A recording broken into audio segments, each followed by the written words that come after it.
अपन direct चुटकुलों से बात करेंगे। और आप सीकर में आए हो तो अपने पास में राजस्थान के सारे हो तो जानते ही हो। तो अपन अपने राजस्थान में क्या होता है कि अंग्रेजी का सबसे मतलब कोई अंग्रेजी को जानता नहीं है, बहुत कम लोग हैं। जैसे ये लोग अंग्रेजी कैसे सीखे पता नहीं। बाकी राजस्थान में तो अंग्रेजी का ये हाल है कि ऑक्सफोर्ड वाला भी नारा ढूंढता है किधर कूद के मरूं। तो एक बार क्या होता है कि मैं रणजीत चौधरी है मेरे दोस्त है, तो उनके घर गया। तो साहब रणजीत जी घर गया तो रणजीत जी थे नहीं वहाँ, भाभी जी मिले। तो भाभी जी ने जाते ही पूछा मुझसे कि तिवारी जी चाय पियेंगे? मैंने कहा भाभी जी नहीं, मुझे एसिडिटी है। तो बोलती है लो मेरे मोबाइल से कर लो। मैंने कहा भाभी जी एसिडिटी है, एसटीडी रोना है? तो बोलती है कोई बात नहीं, दिखता हूँ तो एक जैसी जाती है। फिर थोड़ी देर में हम टीवी देखने लगे। टीवी में उनको दाऊद इब्राहिम दिखाई दिया। मैंने कहा भाभी जी ने कहा बहुत खूंखार है। मैंने कहा भाभी जी आपका जनरल नॉलेज बहुत अच्छा है, आप जानती हो दाऊद इब्राहिम कौन है? तो बोलती है कैसे नहीं जानती, अंडरवियर का आदमी है। मैंने अंडरवर्ल्ड की इतनी बड़ी व्यक्ति पहली बार देखी। दाऊद को पता चल जाए तो खुद तिहाड़ जेल में जमा हो जाए, क्योंकि भाभी जी जहाँ भेज रही है वहां से तो वही अच्छा जा जाना है। फिर ऐसे ही मैंने भाभी जी को पूछ लिया कि आजकल आपके ससुर जी कहाँ काम करते हैं? तो बोलती है तिरुवनंतपुरम में काम करते हैं। तो मैंने मजाक कर लिया भाभी जी से, मैंने कहा स्पेलिंग बता दी तिरुवनंतपुरम की। तो बोलते नहीं आजकल गोवा शिफ्ट हो गए हैं।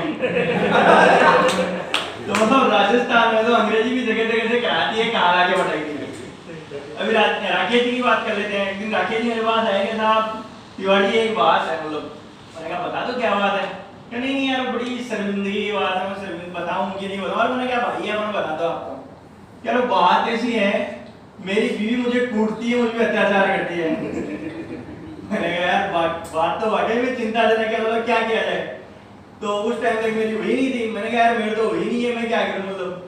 तो क्या आप बताओ यार, कुछ तो बताओ, आपको कुछ ज्यादा एक्सपीरियंस लड़कियों के मामले में। तो मैंने कहा एक काम करो, निर्मल बाबा के पास जाओ, निर्मल बाबा इसका कुछ उपाय बता सकते हैं। तो राकेश जी चले गए निर्मल बाबा के दरबार में। दरबार लगा हुआ था। जाते बाबा के सामने समस्या रखी कि साहब ऐसी ऐसी समस्या है, बीवी मुझे कूटती है। तो कहते आप कभी बीवी के बनाए खाने की तारीफ की है? कैसा वो तो आज तक नहीं की। तो क्या अब शुरू कर दो, कृपा वही रुकी हुई है। तो राकेश जी घर पे आ गए। घर पे आते एक पराठे बने हुए थे। तो राकेश जी ने एक पराठा बनाया, एक बाइट खाया पराठे का, बोला आ क्या स्वादिष्ट पराठे बनाए, मतलब आज तक ऐसे पराठे मैंने जिंदगी में नहीं खाए। आज तो मैं मोक्ष को प्राप्त हो गया। उतने से रसोई से एक बेलन मारा। तो मैंने 5 साल हो गए पराठे बनाते हुए, तूने आज तक मेरे पराठों की तारीफ नहीं की, और आज जब पड़ोसन ने पराठे भिजवा दिए तो तू मोक्ष को प्राप्त हो गया। मतलब ये वाली कहानी है।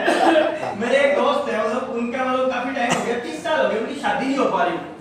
30 साल से शादी नहीं हो पा रही, तो वही मतलब जो दुखियारा होता है वो मेरे पास ही आता है। मतलब तो यार ये बात है, मतलब क्या करूं, मतलब एक बड़ी विकट समस्या है। क्या हो गया, 30 साल हो गई, इतनी लड़कियां देख ली, कभी मैं उनपे फिट नहीं हो रहा, कभी वो मेरे फिट नहीं हो रही, मतलब शादी नहीं हो पा रही, क्या करूं?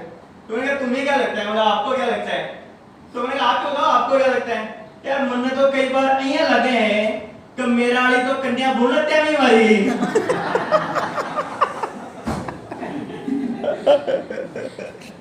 मेरे पड़ोस में लड़का है जो तुतला के बोलता है, कोई भी चीज होती है वो तुतला के बोलता है। तो एक दिन वो हमारी दुकान पे आया, दुकान पे मेरे पास में आके बोला बुप बुप बुप भाई साहब। मैंने कहा हाँ, अगला के बोलते हैं, वो थोड़ा अगला के बुप बुप बुप भाई साहब। मैंने कहा हाँ,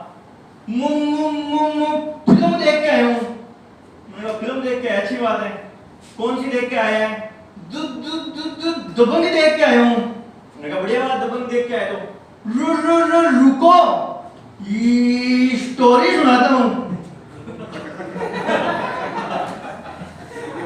और भाई ने स्टोरी सुनाना शुरू कर दी। 5 घंटे हो गए, इंटरवल ही नहीं है यार। अब मैंने कहा यार ऐसा क्या करूं, मतलब ये तो मतलब इंटरवल नहीं है। मैंने कहा नहीं यार अब खत्म कर इसको कहानी को। नहीं सुनाऊंगा। मैंने कहा ऐसा क्या करूं कि तू चुप हो जाए? तो मुझे नौकरी दो। मैंने कहा मैं क्या नौकरी दूं, मेरे तो यहाँ पुस्तकों की दुकान है, पुस्तकें बेच सकते हैं। बुक बेचूंगा। मैंने कहा ठीक है भाई। उसको मैंने 50 किताबें दे दी रामायण की, और मैंने कहा बेच के आ जाना इसको 1 महीने में। मैंने कहा लो 1 महीने की तो छुट्टी गई उसकी।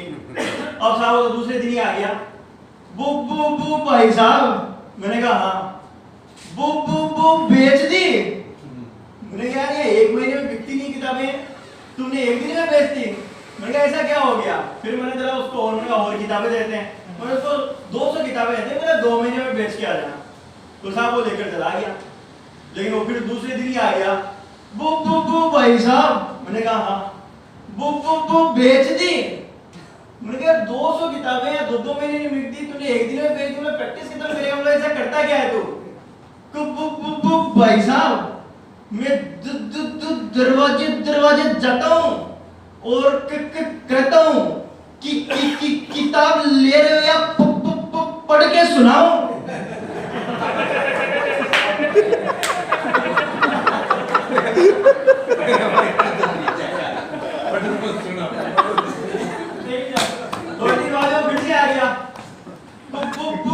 भाई साहब। मैंने कहा हाँ। मेरी नौकरी लगी।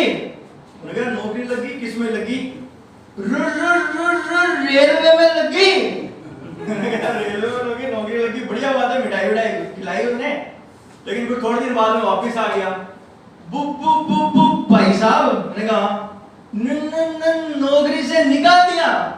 मैंने कहा यार ऐसे जल्दी जल्दी नौकरी निकाल दिया जी, क्या नौकरी, किस डिपार्टमेंट में लगी थी रेलवे में? अनाउंसमेंट में लगी थी। मैंने कहा निकाल क्यों दिया? तो मैंने अनाउंस किया राजधानी एक्सप्रेस स्टेशन पे लगी थी, गई।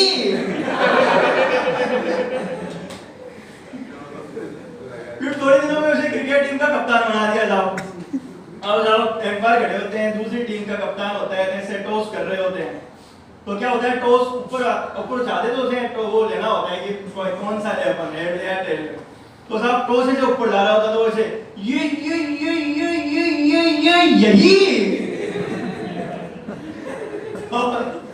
ये हमारी गाड़ी होती है। एक बार ट्रेन में क्या होता है, हमने बाद में सीकर से चूरू ट्रेन सेवा शुरू की, तो कई बार क्या होता है कि जैसे पुलिस का एग्जाम होता है, काश्याम जी का मेला होता है, तो भीड़ ऐसे होती है, हम लोग ऊपर नीचे भरे हुए, किसी को कुछ नहीं दिख रहा, हम लोग ये वाली गाड़ी होती है। तो एक बार सिचुएशन क्या होती है उसके बारे में बता दो, ऊपर नीचे पूरी ट्रेन भरी हुई है। तो एक बार ट्रेन में भीड़ किस कदर थी मेरे भाई, मुंह को हाथ भी नहीं दे रहा था दिखाई। मुझे तो जब जोर से हंसी आई जब किसी ने अपनी बीड़ी मेरे मुंह में जा जलाई। उसका तो बहुत जल रहा था जी, क्योंकि उसकी सारी की सारी बीड़ी दूसरों ने पी। एक औरत ने तो हद कर दी, अपने बच्चे के पानी की बोतल मेरे मुंह में धर दी। ऊपर बेटा एक आदमी किस्मत आ रहा था, क्योंकि उसे बड़ी जोर से आ रहा था, पर बाथरूम तक तो जा ही नहीं पा रहा था।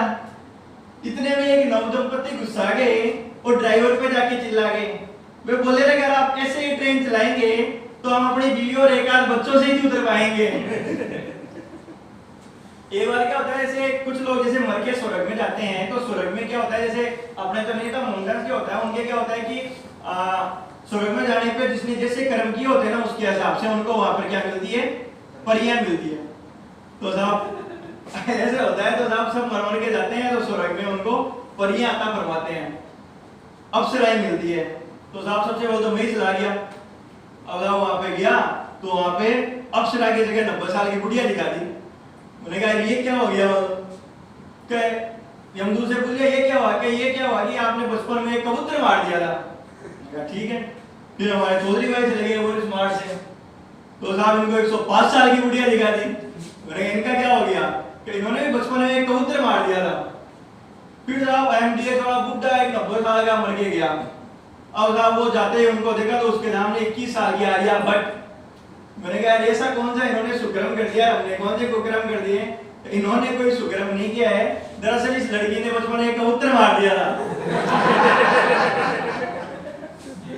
एक शेर सुनाता हूं, मोहब्बत में ये अंजाम पाया है, मोहब्बत में ये अंजाम पाया है, हाथ पे टूटे मुंह से खून आया है, अस्पताल में जाने पर नर्स ने यही फरमाया है, बाहरों फूल बरसाओ किसी का महबूब है। थैंक